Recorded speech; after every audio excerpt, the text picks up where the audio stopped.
আসসালামু আলাইকুম ভিউয়ার্স। আজকে একটি অন্যরকম রেসিপি নিয়ে আপনাদের সামনে হাজির হয়েছি। এখানে আমি নারকেল কুচিয়ে নিয়েছি, সাথে দিয়েছি কাঁচামরিচ ২ টো আর হচ্ছে রসুন ২ টো, আস্ত রসুন। তো এগুলো আমি এখন ব্লেন্ড করে নিব। চাইলে পাটায়ও বেটে নিতে পারেন। খুব ভালোভাবে ব্লেন্ড করে নিচ্ছি। আমার আজকের রেসিপিটি হচ্ছে নারিকেল বাটায় বাইম মাছের তরকারি।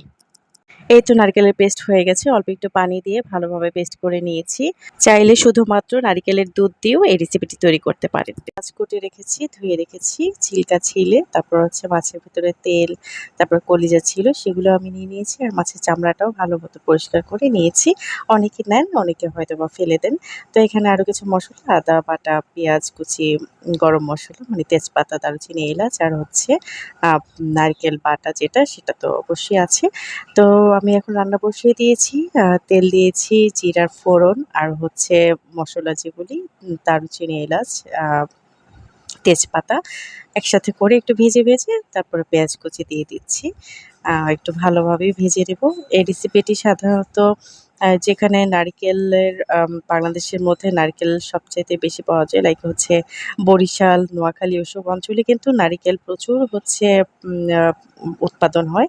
তো সেখানকার রেসিপি বলা যায়। আমি আদা, পেঁয়াজ, রসুন বাটাটা আমি দিয়ে দিলাম। তো এটা আসলে খুবই সুস্বাদু একটি রেসিপি। আমি ছোটবেলা থেকে আমার আম্মুকে দেখেছি রান্না করতে। তো এই যে এখানে একটু স্কিপ করে ফেলেছি। আসলে ভিডিওটি ভুলবশত করা হয়নি। তো এখানে কিছু মসলা দিয়েছি। সেটি হচ্ছে হলুদ, মরিচ আর হচ্ছে ধনিয়ার গুঁড়ো। আর পরিমাণ মতো লবণ দিয়েছি। তো মসলা খুব ভালোভাবে কষিয়ে নেয়ার পর যে নারিকেল বাটা ছিল সেটাও আমি দিয়ে দিচ্ছি মসলার সাথে। এখন খুব ভালোভাবে কষাতে হবে। এটা কিন্তু অনেকক্ষণ কষাতে হবে। যত বেশি কষাবেন ততই এই রেসিপিটা খেতে মজা লাগবে। তো অল্প একটু পানি দিয়ে আমি কষিয়ে নিচ্ছি। একটু ঢাকনা দিয়ে নিলাম। ঢাকনা দিয়ে উঠিয়ে তারপর হচ্ছে আবার হচ্ছে নাড়াচাড়া দিয়ে ভালোমতো কষিয়ে নিয়েছি। তো এখন আমি মাছ দিয়ে বেশ কিছুক্ষণ কষাবো। এই রেসিপিটি খেতে কিন্তু সম্পূর্ণরূপে মুরগির মাংসের মতো লাগবে। বাইম মাছটি অত্যন্ত সুস্বাদু লাগে খেতে। তো এই তো ভালোভাবে আমি এখন কষিয়ে নিবো। একটু করে পানি ছাড়া ১ম এ কষিয়ে নিবো। তারপর হচ্ছে অল্প করে ঝোল দিয়ে পানি দিয়ে কষিয়ে নিবো। তো এটার মেইনলি হচ্ছে ভালোমতো কষানো। তো এই তো আমি এখন হচ্ছে ঝোলের জন্য পানি দিয়ে দিচ্ছি। খুব ভালোভাবে আমি কষিয়ে নিয়েছি। ভালোভাবে আর ঝোলটাও হচ্ছে একটু বেশি করে দিয়ে দিলাম। কারণ হচ্ছে এই রেসিপির যে ঝোলটি সেটি কিন্তু খেতে অত্যন্ত সুস্বাদু।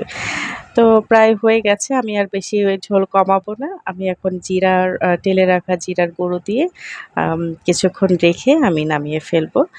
কারণ এই রেসিপিটি হচ্ছে ঝোলঝলি মজা আর হচ্ছে এটি ঠান্ডা হলে না টেনে যাবে কিছুটা আ ঝোলটা, নারিকেলটা একটু টেনে নিয়ে যাবে। এই যে হয়ে গেছে ঠান্ডা হওয়ার পরের যে লুকটা সেটা আপনাদের সাথে শেয়ার করছি। এই যে একদম টোটালি দেখতেও মুরগির মাংসের মতো আর খেতেও মুরগির মাংসের মতো এত সুস্বাদু আর নারকেল বাটা দেয়াতে স্বাদটা অতুলনীয় হয়েছে। ধন্যবাদ সবাইকে। আল্লাহ হাফেজ।